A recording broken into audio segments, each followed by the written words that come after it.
Hai semuanya, balik lagi sama gua Benny Karsono yang akan menceritakan cerita horor ke kalian semua sampai bulu kuduk kalian merinding.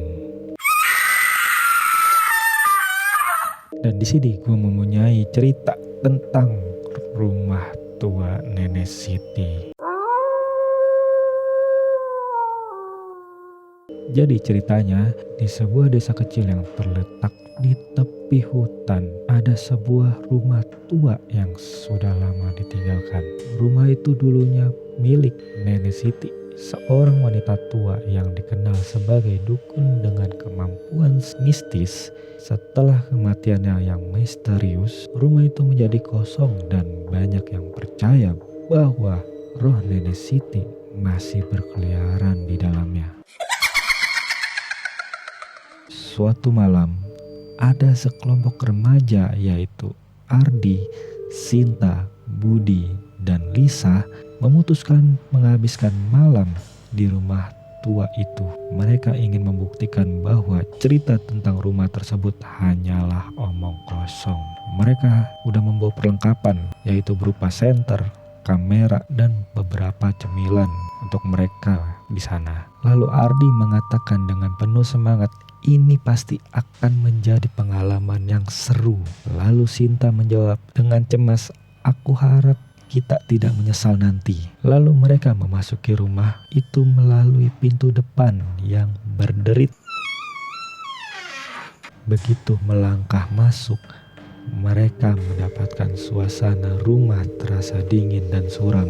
Debu tebal menutupi setiap permukaan dan barang-barang lama seperti kursi kayu dan meja antik tersebar di ruangan. Lalu Budi mengatakan, wow, tempat ini benar-benar menyeramkan. Lalu Ardi menjawab, jangan khawatir, kita cuma di sini untuk beberapa jam. Lalu di ruang tamu, mereka melihat sebuah cermin besar yang sudah buram. Karena di sana Lisa yang paling sensitif terhadap suasana merasa tidak nyaman di tempat itu. Lalu Lisa mengatakan, kalian tidak merasa ada sesuatu yang anehkah di sini? Lalu Ari menjawab, cuma pikiranmu saja, sambil melihat ke ruangan lain. Saat menjelajahi rumah, mereka menemukan sebuah kotak kayu kecil yang tersembunyi di bawah lantai. Lalu Ardi membukanya dan menemukan beberapa benda-benda aneh di sana, termasuk sebuah boneka dengan mata hitam yang besar dan beberapa benda ritual lainnya. Lalu Ardi mengatakan, wah, ini pasti barang-barang punya Nenek Siti. Lalu Lisa mengatakan, jangan sentuh itu. Lalu Budi mengatakan, pasti itu cuma boneka, sambil menenangkan si Lisa. Lalu mereka memutuskan untuk naik ke lantai atas. Di sana mereka menemukan sebuah kamar tidur yang gelap dan tidak memiliki jendela. Di kamar tersebut ada meja dengan lilin yang masih menyala dan beberapa gambar-gambar aneh di dinding. Lalu Sinta mengatakan, tempat ini semakin aneh saja, sambil melirik gambar-gambar yang di dinding. Apa ini? Kata Sinta. Belum sempat menjawab pertanyaan Sinta, pintu kamar tiba-tiba tertutup sendiri dengan keras. Kamar menjadi sangat dingin. Mereka berusaha membuka pintu tetapi tidak berhasil. Lalu Budi teriak dengan keras, pintu ini tidak bisa terbuka, sambil mencoba mendorong dan menarik pintu dengan keras. Lalu kata Lisa, ada sesuatu yang tidak beres di sini dan kita harus keluar dari sini. Dan tiba-tiba lampu senter padam dan ruangan menjadi gelap gulita. Suara tertawa lembut dan menyeramkan mulai terdengar dari sudut ruangan.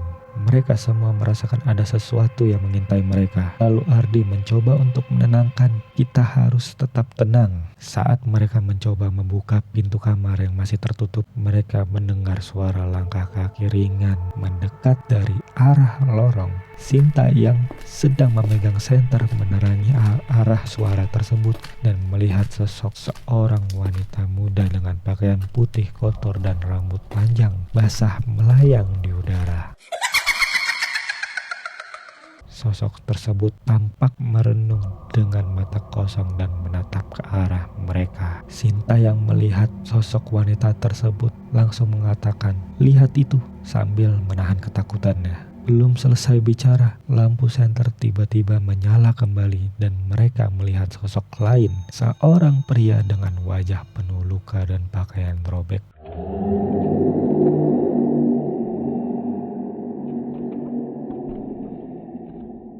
Sosok pria itu berdiri di sudut ruangan, menatap mereka dengan tatapan marah dan penuh dendam. Tiba-tiba, dengan suara berderak, salah satu kursi tua di kamar itu bergerak sendiri. Suara lembut yang menyeramkan mulai terdengar, disertai dengan bisikan dari setiap sudut ruangan. Tanpa peringatan, sosok wanita muda melayang mendekati mereka dengan kecepatan menakutkan.